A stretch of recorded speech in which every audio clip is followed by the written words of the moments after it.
All right, so here's another story of me getting into some shit when I was a kid. So when I was a kid, of course, um, as most people will know me from watching this, you know I love music. I really do. And the reason I love music is no different from anybody else's love for music. I got it from my mother. All right, I got it from my mother. My mother had a massive 45 collection.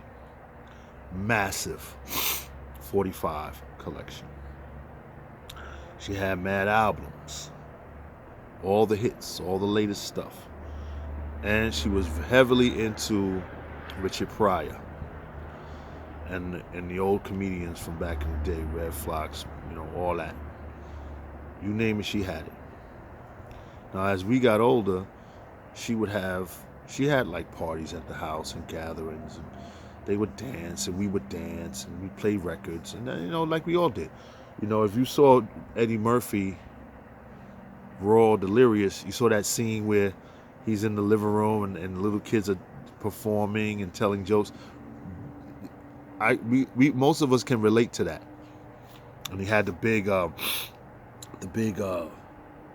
wood panel record player, the old school shit. Sometimes it was a record player and a TV in one. So yeah, of course, I grew up with that. Of course, we're talking the '60s, right? Talking like the late '60s, early '70s. Okay, so let me see if I remember this right. All right, so one day, when my mother would leave, we weren't allowed to listen to Richard Pryor. Well, my mother had us when she was young, so she was still running the streets. So a lot of times, when we reached the age of maybe like, I would say 7, 8, 9, 10, she started just leaving us at home by herself. She did what a lot of mothers probably did back in those days. Don't answer the door. Don't go outside. Wait till I get back. And when she would leave, me and my brother, we listened to them Richard Pryor albums and we would just crack up. So for me, that's where a lot of my humor comes from. I grew up listening to good, classic Motown, Stax, Philadelphia music.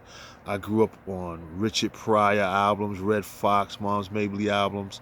I grew up on watching TV and comedy shows and sitcoms and variety shows. That's how I grew up. Straight up.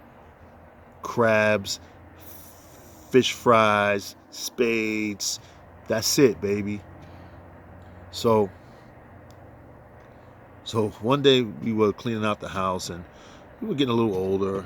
And for some reason, I don't know why she did this, but she came to us and she said, me and Travis were getting older and we wanted to clean the room. And we wanted to make room because we're getting older now and he wants his side, I want my side, and all this shit. It's a dog. Sound like Toad. And I said, Mom, what do you want us to do with the 45s? And at that time, Travis wasn't really into DJing yet. And I wasn't into DJing yet. And I was mostly into comic book collecting and drawing. And Travis was whatever. But we didn't have the good common sense to say, no way, we're not throwing out these 45. We're gonna take them out. We're gonna clean them up, pack them up, organize them, and save them for a rainy day. If we only knew. I'm talking about 45s. Oh my God! Any DJ today, if I had that that particular record collection, wouldn't hesitate to pay me. If you want to talk about every single James Brown record, Beatles, Four Tops, Temptations, Blue Notes, Delphonics, she had it all. 45s. Any DJ would kill for those 45s today. So she comes to us one day and she goes, Mom, we want to clean the closet out and we want to straighten it up. And what you want to know, what do you want us to do with the records? My mother tells us to throw them out. All right, so we don't know any better, so we throw them out. But we don't throw them out the way they should be thrown out. No.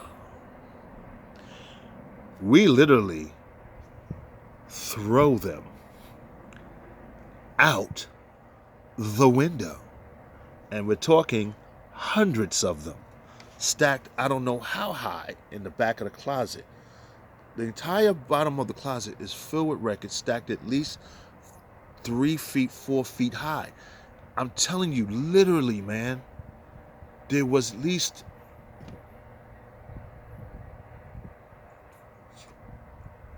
200, 300, 400 records, 500 maybe.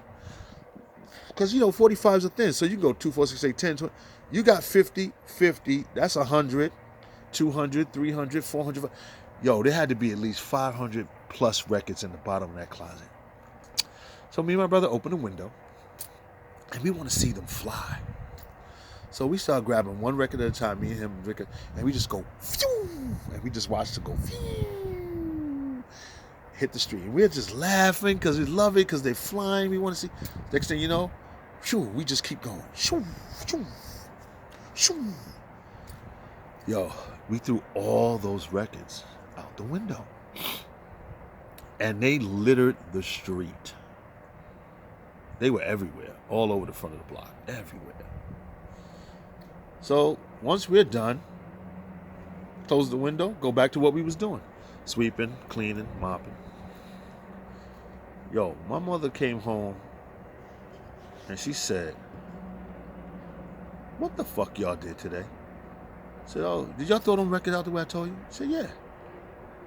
So why are they all over the goddamn street? All them records. When you look out the window when you in trouble, the picture looks different now. See, before it looked like, oh, nice, fun. Now when you look at it, it's like, oh shit. It looks like a record player truck, a record shop exploded on the block. She made us go down there after she slapped us up a few times. And you pick up every last one of those fucking records. Me and my brother had to go outside and pick up every single record and put it in the trash can. All my friends are laughing at us. Y'all got in trouble. Because it's the typical neighborhood, just like Eddie described it. Your mom's on welfare. These were the exact kind of kids we lived with, those kind of kids. Like if you got in trouble, like, ooh, your mother's looking for you. Ooh, you're in trouble. Ooh. Y'all hate these dudes, yo. These fucking assholes. We grew up hanging out with them for a little while when we got older, but we eventually lost touch. Because they just turned out, even as they became young adults and teenagers, it just wasn't the type of people. I don't want to hang out with these motherfuckers no more. They don't know nothing about loyalty or friendship, or you know what I'm saying. And a lot of that shit rubbed off on me later in life, but then I eventually shrugged that shit off. Like, I don't like it. So memories of that block are just for like childhood and just for memory's sake, shock value. But I never really, I'm not big up in that block and those people. They sucked. All they did was fuck with us all the time, half the damn time. But as a kid, when you little, you don't know you poor, you don't know you broke, and you're very sensitive to being teased and bothered. But man, had some good times mixed in with the bad times. Had some good times. Yeah, I'm always in fucking trouble, bro, one way or another.